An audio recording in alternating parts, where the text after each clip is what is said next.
Greetings. Cindy Erics here with Erics Environmental Consulting. And thank you for hiring my company to perform your mold assessment on the property that you're purchasing. I want you to be aware of some things as you take a look through the report.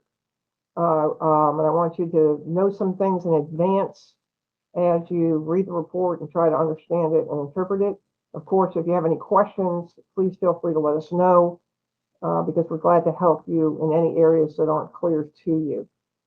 There are some misconceptions out there about the mold assessment, and I know that for some people in the real estate industry, it's one of the scariest inspections that there is, and we hear this like over and over again. This is a scary inspection, and the reason that it's scary is because people either hide mold intentionally or unintentionally, or they've had water damage on the property before that they don't think is significant to do anything about.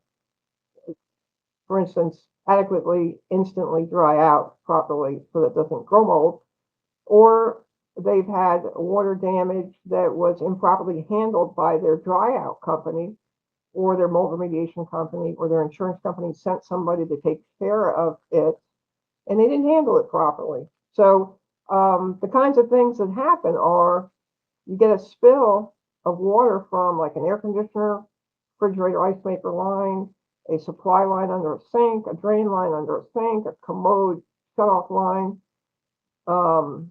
water heater, any of these things. And once the sheetrock, and sheetrock is one of the most critical places where when water hits sheetrock, in our region of the country, the mold will grow within like 6 hours.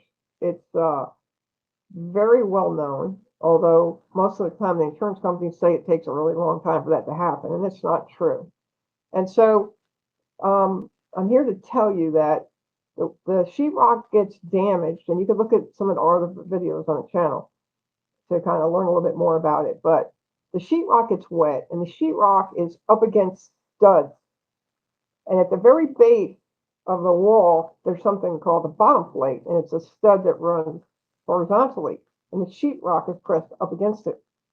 And at the very bottom there, in those last couple of inches, not quite 2 inches, but right at the bottom there, if that sheetrock gets wet, and you put a dehumidifier on to dry it out, it's probably not going to get dry quick enough before it starts growing mold on the back side of it where you'd never see it. And this is why any sheetrock that ever gets wet has to be removed right away. So there's a lot of more information about that on our website. Our website has a lot of the links to our videos, and you could also go to the YouTube Eric's Environmental channel and kind of cruise through those to get some more information on how to handle that in the future. But what happens is those wet building materials, especially sheetrock, but it's not exclusively isolated to sheetrock. It could be wood of a cabinet, kitchen, bathroom vanity. It could be subfloor. It could be wall framing, anything like that. Wood paneling. I mean, just wood or sheetrock, but more frequently sheetrock. The kind of mold that grows on that is that can be very, very toxic. So there's several like that. The media likes to say black toxic mold. They like to use that term, but technically there's like Stachybotrys, Chaetomium, Mammillaria, Trichoderma, Fusarium, Alternaria. There's like several in that grouping that even if we see trace numbers of that mold, that means that there's probably either some hidden where we can't see that's been covered over or wasn't dried properly, or someone has recently been in the building that had it on their bodies, right? So that's why we pay careful attention to where we've been before we go to a job and how we're dressed and what kind of equipment do we wear, suiting up, personal protection equipment, things like that. And so now on the other side of this too, I want to say this right now, is every house, every building is going to have, in our region, is going to have some mold spores in it, right? You know why? Because there's mold in the outside air. there's common mold spores in the outside air. Now, some of these common ones can be very toxic when they're in really high numbers. For instance, some of the molds like the Penicillium aspergillus and Cladosporium that are outside can be toxic indoors, but usually they're only going to be in the toxic numbers indoors if the humidity is not well controlled, or you've had a water event, or a combination of both of those things.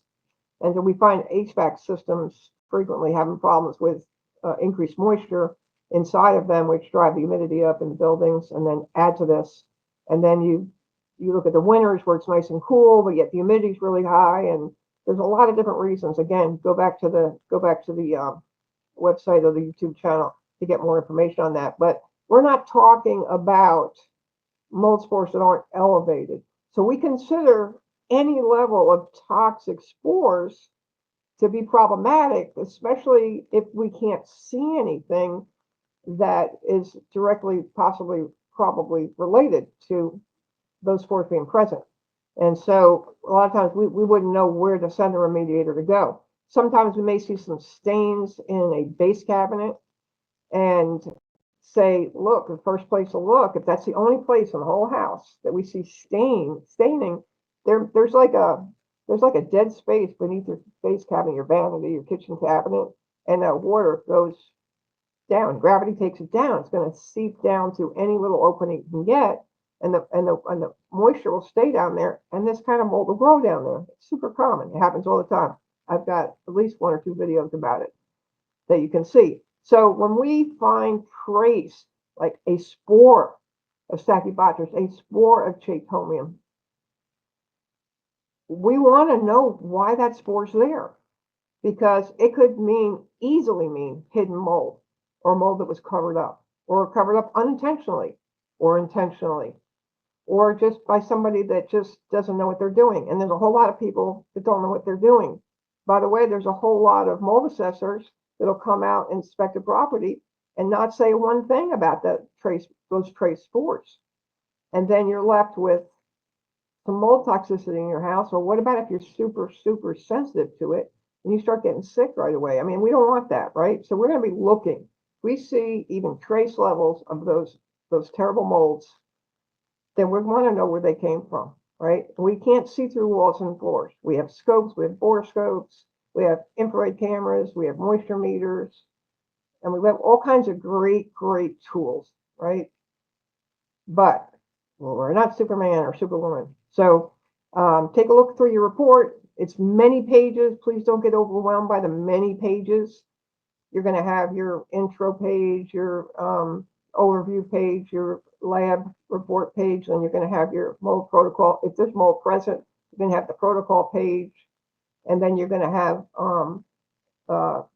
it's going to kind of end where my signature is, and then you're going to have photo attachments, and then you're going to have other attachments. The lab report, you're going to have a mold remediator checklist so that they can stay on task as to what needs to be done so that they don't fail. If we see that all the time, which is why we put that in there. And then we have the mold remediation general guidelines that are in every single report.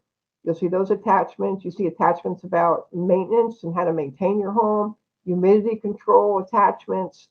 We attach, a picture sample of how containments go up, because you're supposed to have containments and engineering controls to help keep from spreading the mold to other places in the house. If you just got one little place, you want to contain it to this one spot and protect all areas of the space, okay?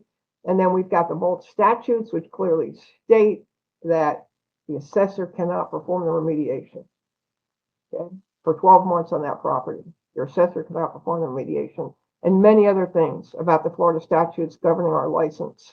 And then contractors doing the inspection, doing your assessment, or doing your doing your remediation, because they may be by law able to do that, but are they knowledgeable? What we're finding is that most of them are not knowledgeable. So this is just a little overview to share with you about what to expect in your report and why we write things the way we write them. And we're always open to questions. Please review your report in its entirety. And when you're done looking at this video, give us a call. We'll talk to you about anything in that report and try to help you the best we can. That is what we do. We care about you. We care about your health. We care about your family. So we thank you for watching this. God bless you. Have a great day. Cindy Eric signing off. Eric's Environmental.